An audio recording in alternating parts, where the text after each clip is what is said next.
Hello mga kamamshis, ako lang ba ang mahilig sa maraming egg sa gulay na ampalaya o kayo din? For today's cooking vlog ay magluluto ako ng ginisang ampalaya. So, hiniwa ko na muna ang ating ampalaya sa maliliit na slice, katulad ito. At tip para hindi pumait ang ating ampalaya ay binabad ko muna sa asin at tubig ang ating mga hiniwang ampalaya ng ilang minuto. At bago magisa, ay ni-scrambled ko muna ang 2 eggs dahil mas masarap talaga pag maraming egg sa ating ampalaya. At feeling ko talaga na parang nalilessen ng pait ng ampalaya pag may nakahalong eggs. Diba?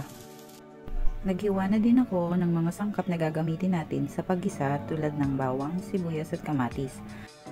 As usual ay same process pa rin ang paggisa. Sibuyas, bawang at kamatis sa mantika. At isinunod ko na ang kaunting pork giniling para pampalasa. Gisahin natin ng maigi ang pork. Nilagyan ko na rin ng konting asin at paminta. At pag nasangkot siya na ang ating giniling ay isinunod na natin ang ampalaya.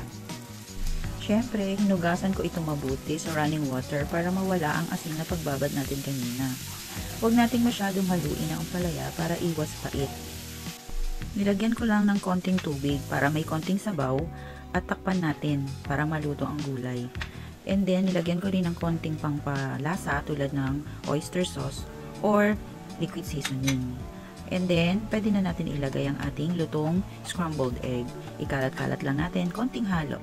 And then, mas malapot na yung sabaw niya ngayon, mas malasa at mas masarap. At eto na ang ating ginisang ampalaya with lots of scrambled egg. Mas malasa, mas masarap, at mas masustansya. Thank you for watching. Follow for more.